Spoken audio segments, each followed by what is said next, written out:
Hi, today we're talking about Rachel's weight cut diet culture, all about fad diets and why you probably shouldn't be getting a car on finance. I am Andy Hodby from Squatsby Strength Coaching. And I am Rachel from Kraft Coaching. So you're dieting at the moment, aren't you, Rach? I am, yes. I'm just coming towards the end of a 16-week cut. 16? 16, yeah, slow and steady for me. I like it gentle. Yeah, not too hard or aggressive. It's not my vibe. That's funny because I'm quite the opposite. I really struggle on like a slow, gentle diet. I prefer hard and fast. Yeah, hard fast, rough. Typical bloke. Yeah, I know. I like to get it over with pretty quick. I feel like whether it's a small deficit or a big deficit, it's like a deficit is a deficit. It's a restriction. So I fail so much easier on a small deficit. I find it a lot easier to just go over and just end up being at maintenance again. Whereas on a big one, like even if I mess it up a little bit, I still get a good kind of rate of progress. You like the little cushion, for when they go in rough.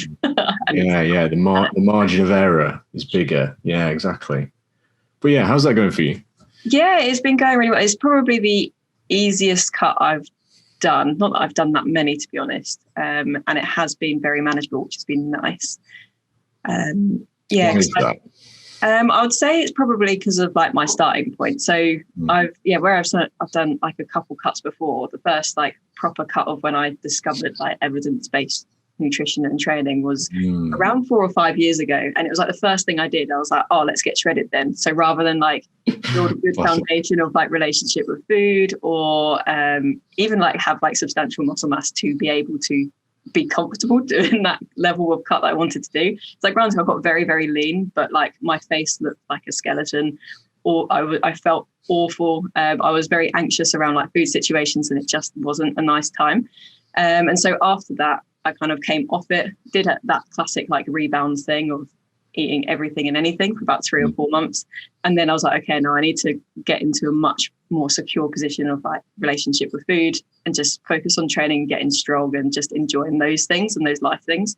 And I did that for, probably about 3-4 years before initiating this cut. And yeah, the difference is it's just insane. It's like if I go over like by 50 calories, I could not care less. Whereas before I'd be like, oh my God, I'm 17 calories over, my fitness pal's in the red. And then it'd just be like all hell breaks loose. I had not used my fitness pal for quite a while, and I did a little bit of tracking just to kind of like get a benchmark a few weeks ago. And I think they've changed the colours. I don't think they use red anymore in my fitness pal. Is that right? I think, well, see, I haven't tracked massively with this cut either. So similar to you, is I tend to introduce it as the benchmark, and that stage in the diet I don't tend to go over because you're like first people, so it's all right. So yeah, I'm not sure if they've changed the colours. Yeah, I think they've got rid of the red. So like if you go over, it's just the same, or they use yellow or something. I can't remember, but I remember seeing it and thinking, oh, they've changed that. That's quite a good like little psychological thing. Yeah, people do that. They go over by 2 calories and go, oh my God, I've gone over. Like, it's really silly. And then the fuck it button goes. Fuck it button. What's the fuck it button? The fuck it button, where you have the arbitrary line that you've painted in your diet, whether that is if you've eaten like clean eating and then you have a cookie, if so, or if you're calorie counting and you go calorie over and you go, well, I've gone over my calories now, so may as well have 5,000 calories. Fuck it button is being hit, and then you just kind of smash them in. Yeah. One of the most common things I think I work with people is stepping away from that button and being like, chill. Chill. I don't know when I first heard it, but I always hear the same analogy that, if you get a flat tire, what do? Do you go around and slash the other 3 tires? No, like, don't do that. That's exactly what people are doing. Oh, absolutely. And I always like the embellishment of doing something like, and then you go and shit on your bonnet as well. Yeah, that's good. I'm going to steal that for sure. I'll credit you if I remember. So you said were you pretty much at maintenance for those 3 or 4 years when you went dieting then? It's a long time. Yeah, probably in and around maintenance. I probably a slight surplus sprinkled with maintenance. So I think I went from about 58 kilos up to around I want to say about 68 was probably my heaviest. So around Wow. 10 kilos over that time. Obviously, wouldn't have all been muscle and that, but yeah, it was probably like a slow increase, and then back down now to about 59 kilos again. So, did you feel like you did gain a lot of muscle in that time? Yes and no. Upper body. If you noticed in my, and if anyone follows me on Instagram, I only ever film my upper part and usually just my back. And there's a reason, because I don't have any legs. So in that time as well, I went through ACL surgery. So I tore my ACL and messed up my meniscus a bit as well. I went through 2 surgeries. And so lower body training was out of the question for about a year. And when it came back, because I had complications with the surgery, my right leg, I think I spoke to you about this. I was like, how do I get my right leg to be the same size again? Yeah. And so, I had about, probably a best part of 18 months to 2 years of not training my lower body properly. So, in the past year or so the last year of that kind of like break from dieting was probably good training in the lower body. I did see some gains with that, but most of it is definitely the top parts. I'm a little bit top heavy now, which I'm not complaining about. I think most girls probably would, but I'm not. No, I don't think that's a bad thing. Your quads are pretty much equaled up now, haven't they? Yeah, there's a little bit of difference, but I think everyone has a little bit of difference anyway. Before, it's not as noticeable as it was before, whereas if you looked at them, one would like just be like a stick and then the other one would look somewhat muscular. It's about equally sticky now. Yeah, I don't equally sticky. Yeah, I don't think anyone will notice the difference now if they looked. Are you going to start exposing your lower half? Are you going to start videoing it now? Or are you set on upper body? I don't know. I'll just put loads of layers on it. As soon as the diet's done, just put loads of layers on. I'm kidding. Yeah. So you're saying you're in a much better place before this diet, and that made it a lot easier. Is that an issue that you see with a lot of your clients? First of all, do you have a lot of clients that you take through weight loss dieting? Yeah, so mostly my clients are going through weight loss, probably most of them. And quite often I work with them after they've tried either with like another coach or something like Slimming World is a typical thing that like person I work with. And quite often I'll maybe do, because it very much depends on the client that I'm working with. Sometimes they want to see that like initial buy-in of what my methods are better and they'll see better results. But usually quite early on, I do try to bring in somewhat of like a maintenance phase to be like, this is what like it looks like afterwards. And this is what we're aiming for. This is like food freedom. This is what it feels like. This is what it feels like to not be living to diet. And quite often from that, it takes the pressure way off. And then so when they then go back into the next diet phase, they're like, this is different. It isn't the case for everyone. Sometimes I can just introduce the diet phase and they go, I'm not counting sins, calories makes a lot more sense, and I can just kind of crack on. It obviously depends on the individual, but I do think making sure that someone's in for an extended diet period before getting someone in a good headspace around food, and that will have a massive impact on like the success of that.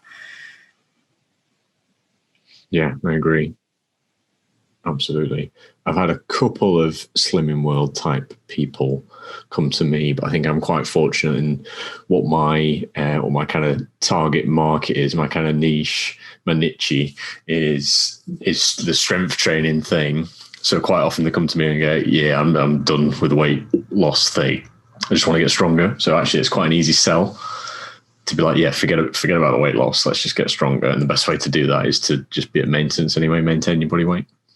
So how do you find with those kind of people that like their relationship with, because I would say a massive part of like my coaching is coaching people through building that. So when people find you and you work with them, is that something that you like? So for example, when people go the other side of not losing weight, sometimes there is that like, I don't want to gain weight, and that nervousness around that. Like, do you experience much of that? Yeah. So I've had both of those things. And even if they're like, yeah, I'm not bothered about the weight loss thing, I'll try and capitalize on that first of all. So I'll say, yeah, I actively don't want you to lose weight, because I want you to maintain, because I want to focus on getting stronger and building muscle. So I kind of encourage that, but I'll see it come out in those people that have come from places like Slimming World, or what's the other one? No, Slimming World is the most popular one, isn't it? Weight Watchers seems a bit old fashioned, but that's still around as well. Or American. Is it? I think where they went through the rebrand, they attacked American and Slimming World. Okay, yeah. So yeah, people that come from that kind of world, but I'll see it come out in like the messages they'll send me and say, I was a bit bad today, and I had, I fell off the wagon or something, and had X, Y, and Z. So I often have to go back and have those conversations down the line and say, why do you think this was bad? What's bad about it? Has it affected your goals? Just remind me, like, what are our goals right now? We're not trying to lose weight, so why is this bad? I think they're so kind of indoctrinated into this good food, bad food, free foods and sins, which is just as bad, isn't it? Is it even worse? I think it might be. Yeah, I think 'cause it covers it up, so you can't even dig deep to the problem. It's just, it's a bit of a interesting perspective. Yeah, and then taking that step further, so trying to gain muscle as well, for someone that's been like chronically dieting, trying to lose weight, if they're happy to kind of pause losing weight for a while, but then if you say, cool, I want to build some muscle, I want to explore a surplus with you and gain some weight intentionally in order to gain more muscle, I've had a lot of resistance on that. So from guys and girls, or mainly girls? Just girls. I've never had a guy resist that. That's funny, isn't it? That's Well, I mean, we are told that we are worth more when we take up less of the world. So, Yeah, take up less space. Yeah. Be smaller, be light. Yeah. Oh, I hate that. Yeah. And actually, this is a bit of a digress. And that is something I wanted to do like an Instagram story, and I just couldn't get how I wanted to talk about it out. So maybe podcast is a better way to talk about it, because since this diet, so like when I've gone back into the gym, because obviously I've dieted through lockdown. So I've gone back to the gym and I'm a lot leaner than before. And I do talk to like quite a lot of people at the gym. And so many people have come up to me and gone, oh, you look sick. Oh, you look really, really good. And they never said that before. Like when I had a bit more body fat, I was like, I was never that like even if I was bigger, it's like, it shouldn't be a problem anyway. But I have noticed there's more positive comments about my body. Now I'm leaner. Now, someone who I'm like, I actually know, like for me, my best physique is a few kg north of where I'm at the moment, because that's where I can train strongest. That's where I can have more flexibility with like going to the pub. And like I've experienced what it's like to try and maintain being very lean. And it's like, I just don't care enough. But there's so many people that I don't think have that understanding or that perspective. And so they go, oh, this is the thing that I should be, because other people are saying, oh, that's the thing to do, and that's the best thing. And I think sometimes it's like, oh, that must be my best physique then, because that's when I'm smallest. And it's like, is it? Because you're sacrificing lots of other stuff, and is that worth a few extra people going, oh, you look sick? And it's just something like I thought it was interesting when it was being said to me. I was like, oh, I've never actually experienced it. I've heard about it, but I've not experienced it. I was like, oh, complimenting weight loss, I now see why sometimes it can be a bit of an issue. I think that is such an issue, complimenting people for weight loss, because I think almost everybody that will compliment someone for weight loss won't see what the issue is as well. It's so common. Yeah, absolutely. Because I think it's the thing. It's like sometimes, weight loss is someone has worked. Like, I don't think this is the same to say like weight loss is bad and like it isn't a good thing if someone has it. Because sometimes people it's been really cool for them and they're proud of themselves that they've like challenged themselves, done something, and they're really like pleased with the outcome. But you just don't know that from a snapshot of looking at someone, whether like how have they got there? Have they done that from what we'll talk about soon about through like fatty diets? Are they in a really bad place mentally because they've done all those things? And then are you fueling that, oh yeah, I have to do all these bad things mentally to get you to this smaller body composition, and that's a good thing. So don't worry about your mental health, you're small, so it's all good. I definitely used to compliment people on weight loss, Like just like someone at work and we're chatting to you and know you're into fitness and stuff and say, oh yeah, I lost 2 stone or something. You go, oh, well done. Good job. I do not do that anymore. I try really hard not to compliment people for weight loss, and even clients as well. So even as a coach, if you know it's their goal to lose weight, I still avoid complimenting them solely on the weight loss. I'll say like, good job with your training, good job being disciplined and sticking to whatever you're doing, on your mindset, all that kind of thing. But I try and really avoid saying, good job on losing 5 kilograms or whatever it is. Yeah. So I'll say alternative, like that person at work says, oh, I've lost 2 kilograms. I'll be like, oh, cool. How did you do that? How did you find that? How are you like maintaining that weight loss? How do you find that you're more active? Are you healthy? So many ways you can kind of explore this in a different way. Yeah. So how does that make you feel? Do you feel better now? Yeah, that's the one I always go back to. Like, how do you feel about that? And then you let them kind of prophesize or like explain. Oh yeah, I feel really good, and then they don't care that you've not complimented because they complimented themselves, and you can move on. Yeah, I think that's really important as well. That you said that they've complimented themselves, because so many people, I think it's quite a tight association. People that are obsessed with weight loss and have been stuck on this kind of chronic weight loss treadmill, that they value the external motivation, the extrinsic motivation. So it's other people think of you, whereas actually it should be the internal motivation is what matters, and that's a stronger motivator. So rather than me saying, I'm proud of you for losing weight, I can say, are you proud of yourself for losing weight? Yeah, I think you should be. Yeah. Yeah, awesome. And that's a hard thing to unlock for as a coach with someone, and as someone, it's like, because you will always kind of have those. It takes a while for that external motivator to then go internal. It's not a case of we can go, I'll just internalize it, and they go, oh, okay, I've internalized it now, I'm good. It's like kind of drip feeding it, of like asking those questions of reflection of, okay, so why has this made you happy, or why will that make you happy doing those certain things? I think those questions are like super important when working with someone. Do you do a lot of that in your coaching practice?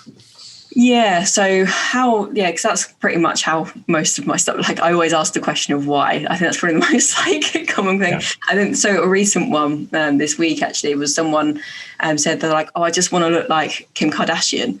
And I just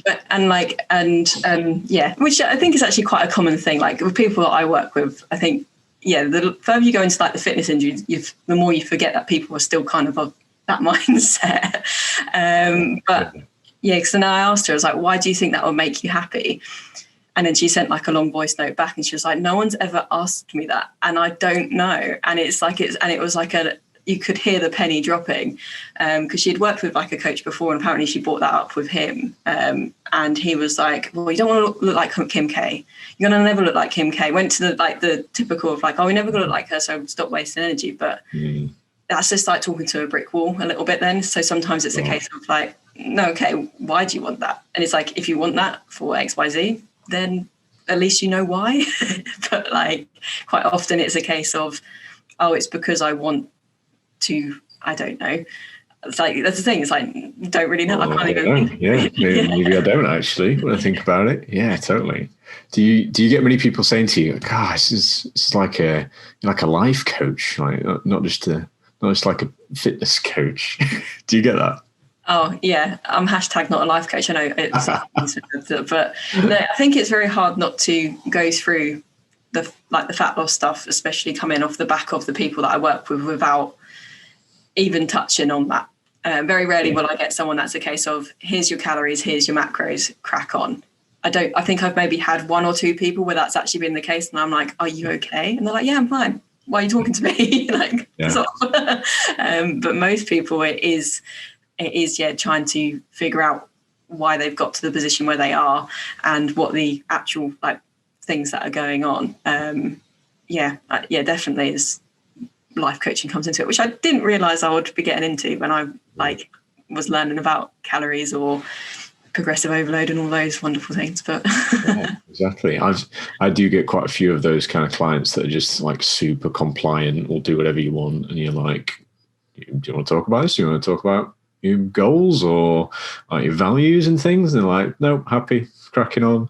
I think again, that's my kind of niche that I've created, these strength and physique people. Like bodybuilders, the classic hyper compliant, they'll just like do whatever. Like, how is this diet for you? Oh, like horrendous, absolute hell. But you stuck to it 100%. Yeah, of course I did. Like, that's classic bodybuilder, you know? Chicken rice and broccoli 5 times a day, no complaints. Rise and grind, bro, all that kind of thing. Oh, rise and grind. Yeah, absolutely. Yeah. So I think it's easy as well for some coaches that do create that kind of niche for themselves to forget that is not the only kind of person that exists. I think that's partly why coaches, some coaches end up going down the road of that, like, if you don't do what I'm telling you and you don't stick to it, then you just need to try harder. You just need to have more discipline, you know. Just don't want it enough. You just don't want it enough. Yeah, exactly. And then obviously they get rid of that client, they leave and they get someone else in. And it's just like a selection bias. They're just selecting for these people that they don't have to coach. They just do whatever they're told. Yeah. And it gives me a job because I work with the people after they've dealt with them. And they go, oh, you actually coached me. Fab. There you go. It's the difference between good and bad coaches, or like on that scale anyway, that you can identify someone that actually cares about coaching and is good at it if they can talk to people in that way and get to the root of their motivations. And motivation's a funny one because I'm not sure how I think it works. Like, I don't think it works like a lot of people think it works, but like to motivate people so they can actually make people do things, you know, rather than just saying, oh, you didn't do it, just try harder, you know. Such a pop out. Just making notes here one second.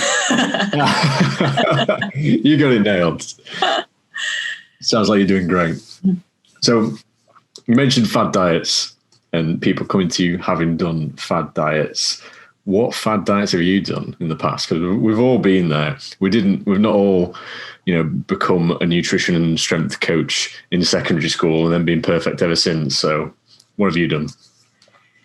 So I've actually done Slimming World for a bit, which is crazy because I had the physique of, I don't know, praying mantis for my whole existence. So I don't know why I was trying to be smaller.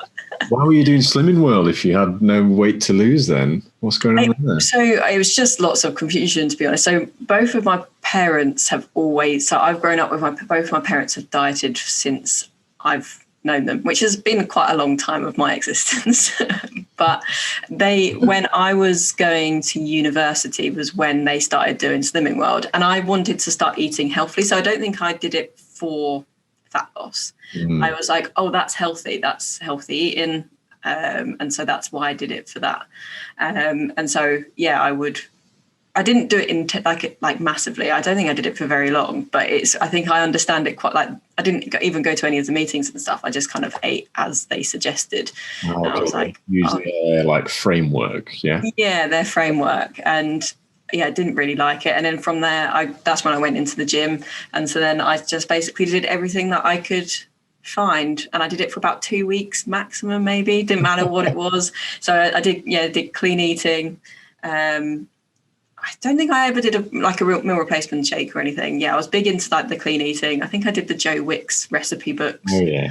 I downloaded some PDFs from some Instagram bios, that kind of stuff. I kind of went through, and the stuff that I think back and talked about, I was just like, you're just an absolute idiot. What was clean eating? What do you consider to be clean eating? I don't think I know to this day, to be honest.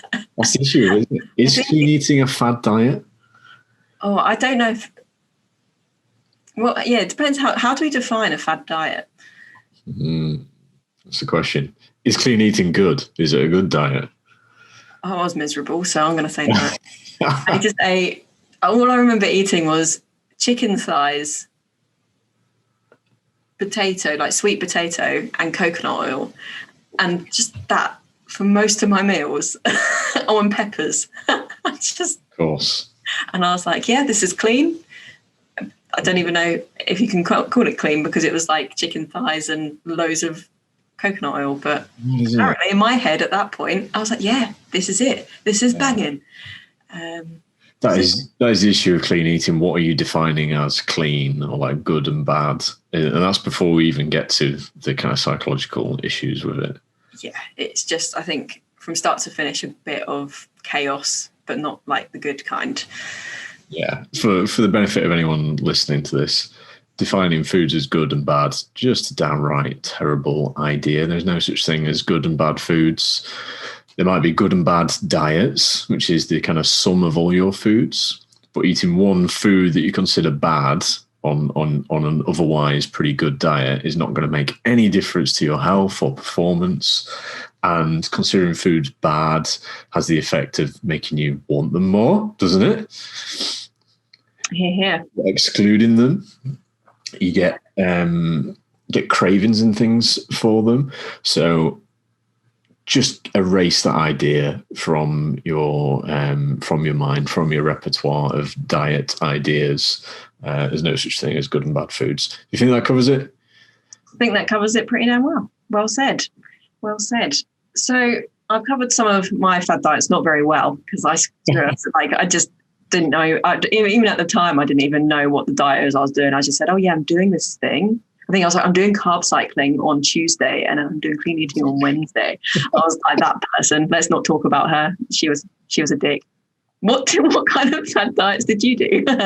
You mentioned carb cycling. I'm not sure you can even do carb cycling on a Tuesday because isn't it cycling it from day to day? Yeah.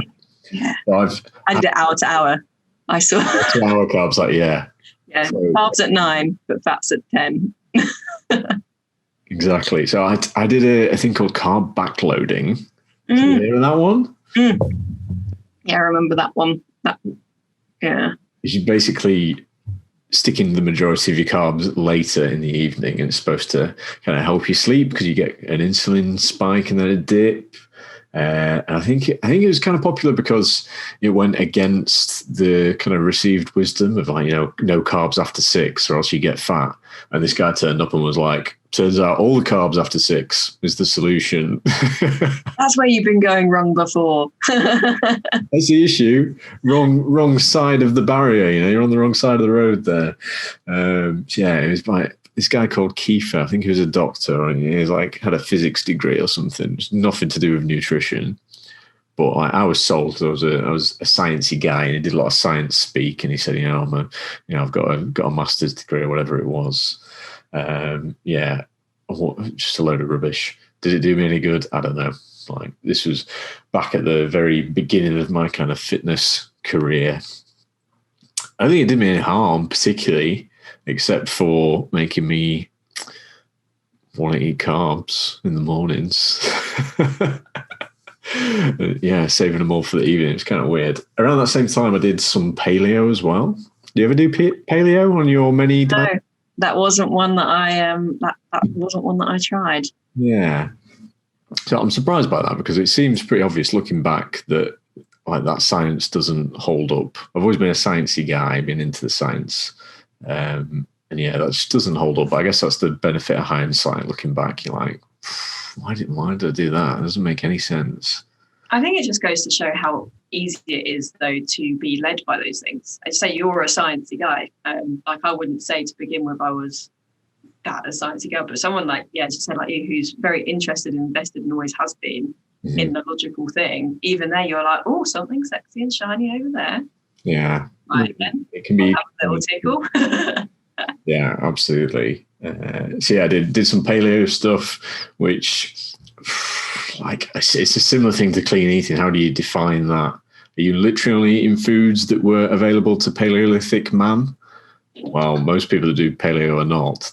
They're eating less processed stuff, but you can get like paleo brownies. What's up with that? They're like you actually I didn't realise. Neanderthals eating brownies made out of like raw nuts and stuff. Like such a load of rubbish. You can get all the paleo stuff. It seems to have calmed down paleo because it was a huge thing a few years ago. It'll come back. They always do. Yeah, it'll come around again. When they kind of come out the living memory, they will like roll back in. Come back into style. Yeah. I think it was big with the CrossFit crowd, paleo. That's what I remember hearing about that. Paleo as well. Yeah, that was where I've heard about paleo was from CrossFitters being like, paleo is the one. Yeah. I don't know why. There's I think if like the top CrossFit guys, like the actual CrossFit business side, not the top athletes, if the top CrossFit business kind of guys, can't remember the name, like Greg Glassman and all those kind of people, if they say something, like it just seems to trickle down really quickly in CrossFit, like they believe anything that they say, you know? Yeah, and I feel like this could upset some people. CrossFit is like the bang your chest, like, yeah, caveman energy. So caveman energy in training to caveman energy in diet. I mean, it is quite logical. Caveman energy, yeah. They're all. It's like functional is a big buzzword in CrossFit as well, isn't it? So they're into functional training and functionally as well, isn't it? Like wherever you go, everything's functional. All the I just functionally drank my tea. It's like that's it. Bicep curls are functional for improving your tea drinking. Just your right arm that you drink your tea with. Don't bother with the other arm. That's not functional. Yeah, I don't do bicep curls on the left. It's not ready. It hasn't been functioned. Yeah. See, I did some paleo. I remember putting butter in coffee once. No. I remember trying it. Yeah. I remember thinking, like, I'm not sure about this, but I'll try it and see how it goes. And it was like, it's a creamy, greasy coffee. Like, I'm not particularly into it. Yeah. This must have been before I was into like super good coffee as well, because I don't think I'd be sacrilegious and put butter in good specialty coffee. Probably instant, so it's probably just all, which I do love a bit of an instant, but let's not talk about that. Yeah, don't get me started on the coffee tangent, Rachel. So yeah, we've all done crazy stuff. What do you think the worst fad diet is? What do you see in your clients and just general population?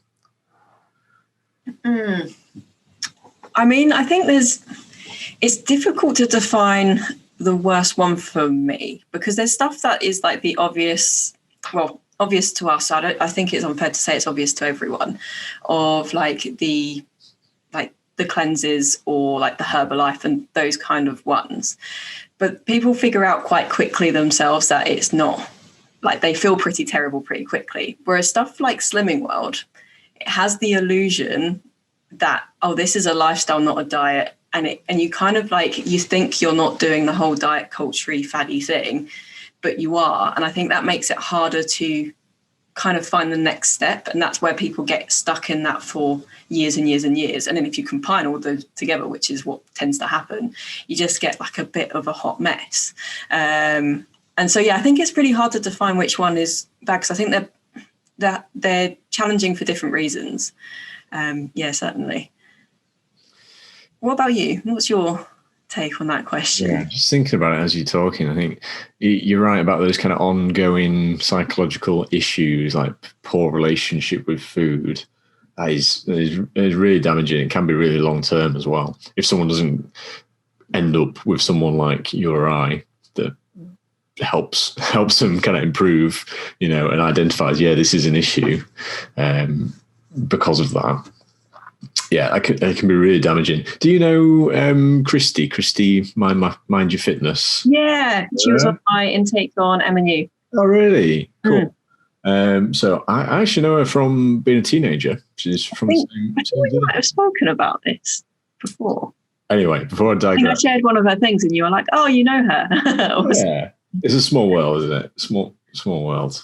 But yeah, so she has got a huge following of like ex-Slimming World Weight Watchers people, and like some of the, I don't want to say horror stories, but some of the like issues that she deals with the kind of relationship with food that some of those people have coming out of those programs. It's just like, that is, if not a eating disorder, it's bordering on an eating disorder. Yeah, I've had to refer at least 2 people on. Have you really? So yeah, to go to dietitians, because it's been levels that I just haven't. I felt like I wasn't the right person, because it is too far. Like I think that there's the difference between like behaviors that are somewhat disordered and things that are just like, if you can just, this is not healthy, and people are like, oh, okay, I didn't realize. And then there's ones where it's just it's been so embedded for so long. It's and it's important to be able to refer on in those situations. Absolutely. Definitely. That shows you how bad it can get if they need to go for actual medical treatment. Yeah, I do think it's usually there's other things going on. Like it's something that is obviously not helped, and it's like kind of manifested with that. Yeah, I think it's always a case of there's lots of things happening for that to be the result. But again, it's not something that helps at all. Definitely. Yeah, I think so. That's kind of like the long-term issues. And you mentioned like juices or shakes, like cleanse diets. I think they're the other end of the spectrum, but also harmful in that they're really short-term. So you do like I don't know, how long is a cleanse? Like 4 weeks, 6 weeks? Depends, I think. However long it is, you do like a 6 weeks juice cleanse. That sounds really long. Say a 3 week juice cleanse, and you lose a load of weight, which you would because you're taking in nearly no calories at all. But then you've not learnt anything. So you put it all back on over a period of time. But because it's so short term, you think, I need to do a juice cleanse again. Yeah, I think that's where the problem kind of comes in, of that you then deem it as successful because your idea of what successful is a bit skewed, because you think weight equals success rather than all the other things that we know success can be. And then it's similar to what I was kind of like saying earlier on, of like, then people are like, oh, you've lost loads of weight, well done, this is great. And then you go, I did it because of the juice cleanse. So feeding back into what you said, you go, to lose that again, you just kind of jump in and out of them, which as you said, that can become very harmful very quickly. I know a girl exactly like that gets to the point where she's like, I need to lose some weight, I'm going to do the juice cleanse again. And you're like, you put it all back on since the last one. She's like, but every time I do it I lose the weight, so I'm just going to do it again. I can completely understand why people find, like, why we lean to that though, because I think it's kind of human nature to want the quick fix thing. I was actually writing an email on this just before we jumped on the podcast. I was comparing it to how quite a lot of people I don't know if you've got a car on finance, but do you buy a car on finance? Yes, I have. Yeah. You do? Okay. So I was talking about because I know quite a lot of people that are like living at home still, and they have cars on finance, and they're spending like £400 a month on these cars. And it's I know there's ones that are cheap, but it's like, and I'm sure people that do this as well. And like on the driveway, they'll have brand new like 1 Series BMW, Mercedes, and what you get from that is that like immediate hit of, I'm doing really well, I'm really successful, look how much money I've got. But then, as you know, with car finance, you're then tied into that contract for not only the 2-3 years, but when you have to pay for that car at the end, they always go, do you want to upgrade? And then you tend to. And so very quickly, like you could like be spending 40 years spending £400 a month on a car. And it's like, I think I was doing some maths on it, or I put it on like an investment calculator. And if you invested that same money into like a 6% share over 40 years, you would have something like £750,000 in 40 years' time. And it's like, it's that whole thing of, we are very much meant to, we want that immediate hit of, we're doing really well, look at the validation, this is really, really cool. But if you kind of just took that step back, we're a little bit patient, like kind of drop that validation from, I have to be doing stuff quickly and showing off and impressing, you could then be like retiring on Barbados, not giving a fuck what anyone thinks. And it's like, sometimes it's like, I think it's very much tied into, that perspective of, we want things now, we want it yesterday. And I get it, to be fair. Like, I do get it. It's a really good analogy. I love that. My next question was going to be why they're so popular, fad diets. Why do people keep doing them? But I think that's pretty much the answer, isn't it? Yeah, I think, unless you want to expand on that at all. Yeah, I think we talked about the kind of marketing and convincing people earlier as well. It's, you will know this as well as I do, being evidence-based and trying to sell people the science, basically. It's a lot easier to sell people a made-up story, a sexy story, than it is the actual truth sometimes. And the way that science is, it doesn't give straight answers. It won't say, this is it for sure. It says, it's likely that it is this. Or, your chances are better if you do X rather than Y. And I think people that are not exposed to that as much, don't see that in their kind of everyday lives. It's really easy for them to say, oh, so you're not sure? But this other guy's sure, so I'm going to listen to the guy that's sure rather than you. It sounds like they don't know what they're talking about, Absolutely. And even when you are sure, so for example, if I'm working with someone that has a lot of weight to lose and they say, what's the situation? And I'll be like, we're gonna be doing something slowly and consistently for 3 years or so. And then you have another guy over there saying 6 weeks with no effort. And then I'm saying 3 years with loads of effort. So who are you going to go to? Like, but I think as well, this is like playing a bit of devil's advocate here, is that I think sometimes when people go through those intense, horrible, shitty things, when they come out the other end and then you then give them, oh, this is the sustainable approach, or this is the way we probably should do things. Yeah. They then go, oh, okay, no, I'm a lot happier now to put in this time because fuck what that was. Yeah.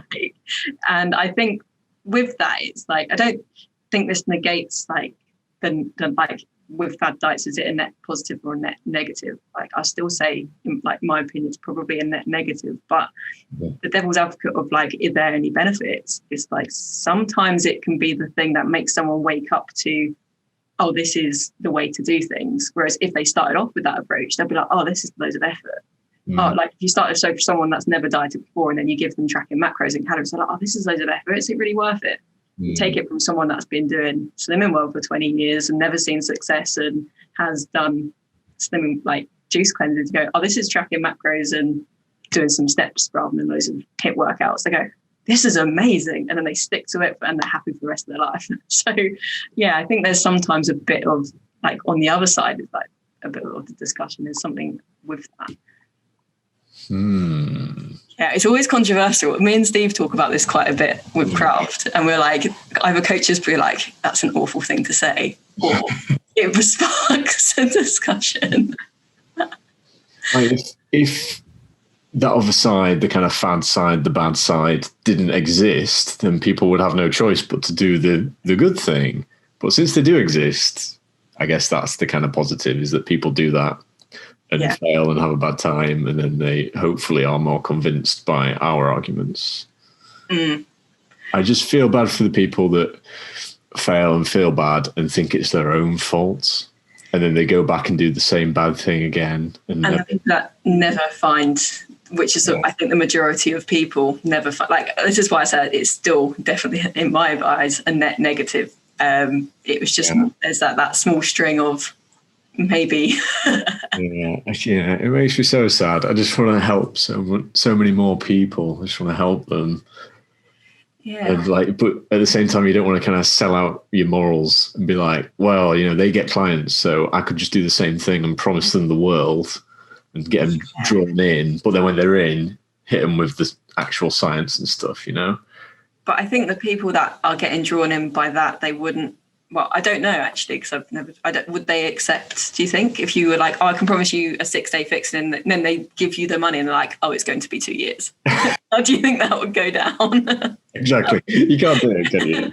I think well, just morally, I couldn't do it. Yeah. Yeah, I mean, it would be wonderful if we were in a world where, as you say, fad diets and this didn't need to be a discussion. It would be great. Absolutely, yeah. But I think results are the biggest motivator, so that's partly why the quick fixes are popular, because they see results. But also that's a good thing for us, because if we do get our clients results, they'll be motivated and they'll be happy and they'll stick with you and hopefully recommend you to their friends and stuff. So when I'm doing training with someone, say a strength trainee, often they'll come from the kind of classic place for someone that interested in strength to come from is either training to failure all the time, maxing out all the time, doing something like 5-3-1, And when they come to me for training, and I'll say, yeah, we're not maxing out all the time. It's not effective. We're going to be training further away from failure using RER, reps in reserve, or RPE. I sometimes feel a bit of resistance to that, and I have to explain it quite a lot and like where the logic is coming from. And I feel that the most dangerous time for me with a client, like the most dangerous time that I might lose a client, is those first few weeks where they're just getting into it. I don't want the client to think, oh, this is easy. Like, why is he giving me this training? Like, it's too easy. And just go, nah, Andy, I'm going to go back to the way I was training before because it was hard. And I felt like I was getting better results. That's the most dangerous time for me, because I know as soon as they've done a whole cycle with me, or like preferably a couple of cycles, and they see the results and they, not blow my own trumpet, but almost always they see really good results in strength. As soon as they see that, they're sold, and they go, oh my God, it felt easier in some ways, but also hard in others. And I got better results than I've ever had before. They're not going anywhere. So it's that initial period where you're like, this is the science. It's not like you've been doing before, but trust me, it works. Like, that's the most dangerous time. Yeah, I think it's really interesting what you said there about like when people feel it difficult and feel like it's doing something, there's more buy-in with that. And I think that translates back to what we were saying with like, so when someone is sitting there like hungry all the time, or like, yeah, I'm grinding through it, but like stuff like clean eating, it's like, oh yeah, I'm eating nothing but chicken, broccoli, and rice because grind harder, bro. Yeah. It's like when you feel it's difficult and you feel it's doing stuff, that can be a very weird motivator. It's actually a conversation I had with a client recently, because she was like, I'm just finding it too easy. And as if it was a problem, I was like, too easy? And she was like, yeah. And I was like, you've done everything, like nailed it over the past 3 weeks. And she was like, yeah, I just feel like I need to do something to, to like motivate. It's like, but you're doing it and everything, like results are happening, and it's like, and it does happen. And so, yeah, we had that conversation of why, and it was like, yeah, because it's the external validation of those kind of things. But I think you're quite right in saying that people like to feel like it's hard, like they do. Yeah. Too easy. That is what we call good problems to have. If your problem is it's too easy, that's great. Yeah, and I'm always like, it's not going to always be this easy. Yeah, exactly. Yeah, you can say, cool, let's take advantage of that while we can and try and hold on to the easiness for as long as possible, so that you've got some in reserve when it gets harder. I've got a bodybuilding client though, just as the kind of opposite to that. I've got a bodybuilding client that has a date for a show, and his first cut mesocycle, so first like block of training where he was losing weight, he said, yeah, it's really easy. So my answer wasn't, okay, let's keep it easy. It was, let's diet harder, because we've actually got a time deadline. So that is the only situation where I'd be like, okay, it shouldn't be easy. Let's kind of get the hard stuff out of the way earlier, rather than when you're approaching a show and you're running out of time, because that's a horrible place to be. Yeah, absolutely. Yeah. When are you going to compete, Rachel? I know this is the question you get on Instagram all the time, but I know the answer. That's why I'm asking. No, just not a bit of me. I don't think I've never really like competing in. I just like training. You're not a competitive girl? Not enough for you. Just like, it's like, no, I stare in the mirror every morning and be like, your only competition is yourself. And then I like chat shit in the mirror, and then I pump some iron. And I eat Regs. No, I've just never really got the appeal of getting half naked, sprayed up and oiled to strut on a stage. And then, it's just not my vibe, to be honest. It's just me versus me, bro. That's what you're all about. Just got to beat my previous package. Don't want to know anything about your package. Previous package? Okay. Sure. I'm not sure what training you can do to improve your package. Have you not heard that phrase? If you've not heard that phrase, then that's just a bit awkward. People say, oh, this is the package I brought to the stage. And they're talking about... Oh. Not talking about their actual package. They're talking about this is like... I've genuinely not heard that. I follow quite a few bodybuilders. What I was talking about, a pack... Oh, that's embarrassing. I'm sorry, Andy. Quite a few bodybuilders, but I've not heard them say about like the package. Oh. Have you got any competitions coming up with your powerlifting bits? My powerlifting bits, no. I haven't. I've not booked anything for this year. I've been quite pessimistic, and we've not booked any holidays, and I've not looked at any competitions. I've just completely written it off. Yeah. Which is crazy. I've actually got a video on my Instagram from when coronavirus first kicked off and we did a lockdown. And I think the government said it was like 2 or 3 weeks or something. Or maybe they didn't say anything. I was just presuming. Yeah, I think it was 3 weeks when they first said it. It was 3 weeks, yeah. I've got a video that basically says, "Don't worry about it. You're not going to lose any muscle in 2 or 3 weeks. You can do a bit of home training if you want. You know, it's pretty effective for maintaining muscle. Do X, Y, and Z. But yeah, you know, worst case scenario, 4 weeks time, back in the gym." Looking back at it now, turns out you're out of the gym for best part of a year, maybe more. Yeah, and then we had that weird fuzzy bit where we went back in, got really excited, and then they just slapped us around the face. Again. Yeah. Oh, that really got me. That I wasn't too bothered the first time because it kind of snuck in, didn't it? But it was summer as well. I think, yeah, that was a lot of people's experience. Was the first lockdown in summer, so you could do other outdoor activity, but then when it was like winter and definitely, yeah, grimo. You mentioned Kraft coaching. Talk to me about Kraft coaching, because that's pretty new to you, isn't it? Yeah, so Kraft coaching is the coaching company myself, Ben, and Steve launched about I don't even know how long ago now, probably about 5 or 6 weeks ago, I want to say. And yeah, all three of us, so we are local to each other. We live in like the same towns nearby. And it's like, we're some of the only evidence-based coaches that we know around. So there's quite a few, but we're the only evidence-based coaches that we know that really want to work with general populations.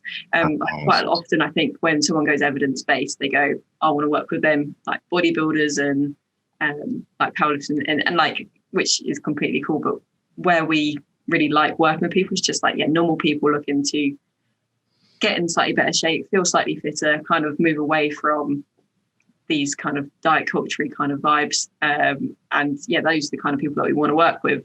So we thought we want to help as many people as possible. And we thought we'll probably be able to do that better if we team up and join forces and be able to, offer more things. And yeah, so far it's actually been really, really cool. It's really interesting working with another coach, because like you're similar to me of that, only worked by ourselves before that. When you work with other coaches and they're doing stuff for the business and driving it forwards or talking to people and stuff, you're like, oh, shit, I've got to make sure I'm doing that too. You gotta pull your weight. Yeah, and it's been quite cool as well. So we've started like referring people to each other, because we really trust each other's services. Like we know that each of our services are really, really good.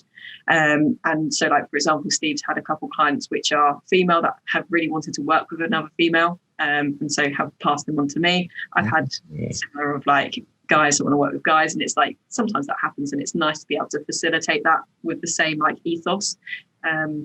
It's really, so it has been, it's been really cool. It's definitely new. We've got so much that we want to do, and just it takes a lot of time.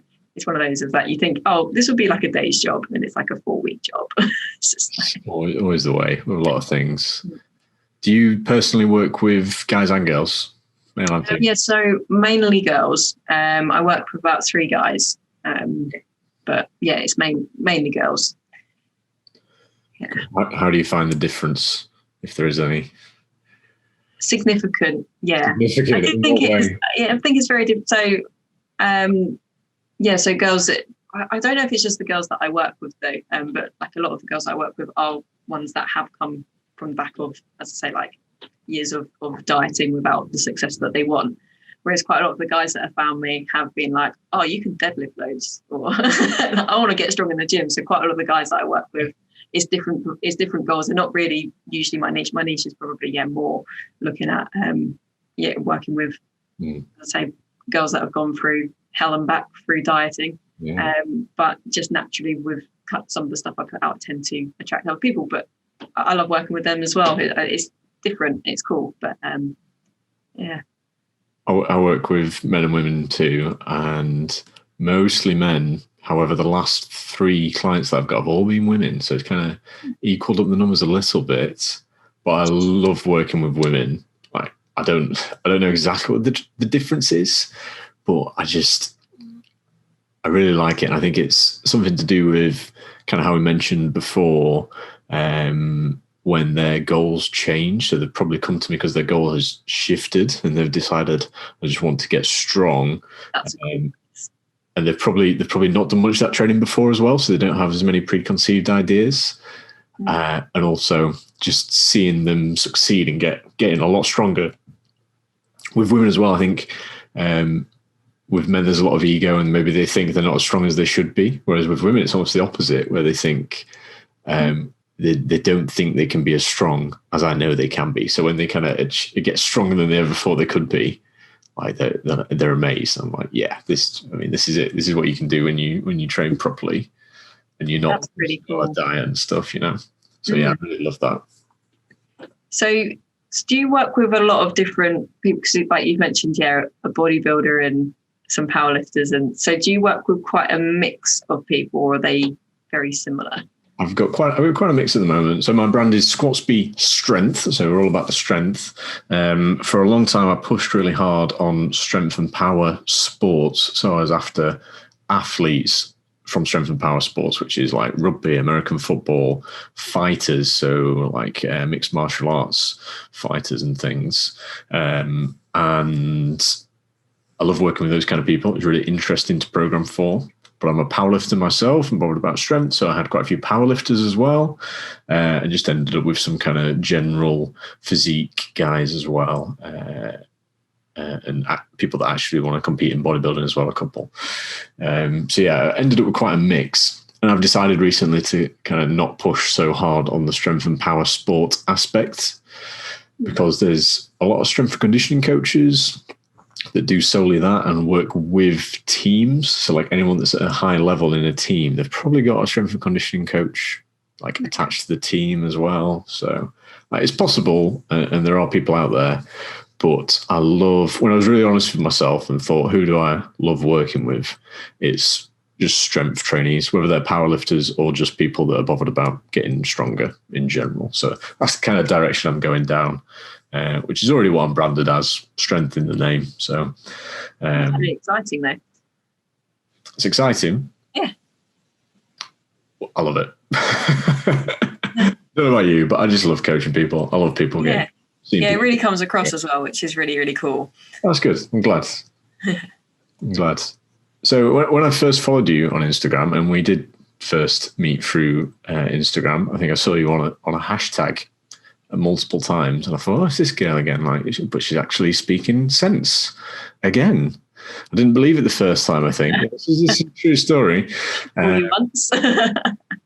Yeah, it's pretty rare on a random Instagram hashtag to see people actually like talking sensible points multiple times. So I was like, oh, well, I'll have a look at it. I'll follow her. I think I messaged you. You were henley.fitness at the time. Does that no longer exist? Is that gone? Yeah, Henley Fitness is in the bin. I've still got some merch, but yeah. You got some merch. It's like a collector's edition now. It is. Someone did say that. I was like, I'll keep that for when you're famous. I was like, you'll be keeping it for a very long time. But yeah, when Kraft was born, Henley Fitness died. Through the ashes, Rachel.Kraft coaching, whatever my name is. I don't even know what my name is. Came. Well, that was going to be my next question. So I hope you do know. Where can people find you on the internet? So it will be at Rachel.Kraft coaching. Yeah, that's Kraft with a K. Kraft with a K, yeah. I'm dyslexic, so you know. That's where that came from. They left you in charge of the branding and you spelt it wrong. And they're like, oh, we've made a mistake straight away. Too late, it's a K now. Yeah. Cool. And if someone wants to work with you or Kraft coaching in general, where do they go? What do they do? They go to, this sounds so typical of Instagram. They go to the link in my bio, because our website is under development at the moment. But link in my bio will be a place to book in a chat, a casual chat, which I do tend to swear in quite a lot to make it super casual. But yeah. I think how many times do you think we've sworn in this podcast? I think it's less than our combined averages. Yeah, I've been well behaved. Yeah, me too. Yeah, me too. Well behaved. We'll have to do it again and make up for it. Yeah, we will do. And where can we find Andy? I am Andy.Squatsby. So it's Squats, Squatsby, on Instagram, andy.squatsby. From there, if you want to work with me, just DM me. Let's have a chat. Or if you want to go straight for a call, again, link in bio to my website, and there's a sign up form that you can do. But just DM me. I'm happy to chat to anybody. Would love to talk to you if you are listening. You looked right into the camera as you said that, if you are listening. Did I? DMs too. It's just... DM Rachel, chat to her about stuff. Send me memes. If you send me memes, I love you. We both love memes. If you send Rachel a meme... memes especially. I love a frog meme. A what meme? A frog meme. Frog? I follow loads of pages about frogs. I don't know why. I just find them hilarious. Okay, wow. Anyway, on that note, I think it's time that I should go. Yeah, you have to send me a frog meme page. I didn't know that was a thing. It's just at frog. I mean, it's not. You can do whatever you want, Andy. I'll be using that clip. Oh, God. I forgot you're still recording. Oh, don't put that laugh in as well. That was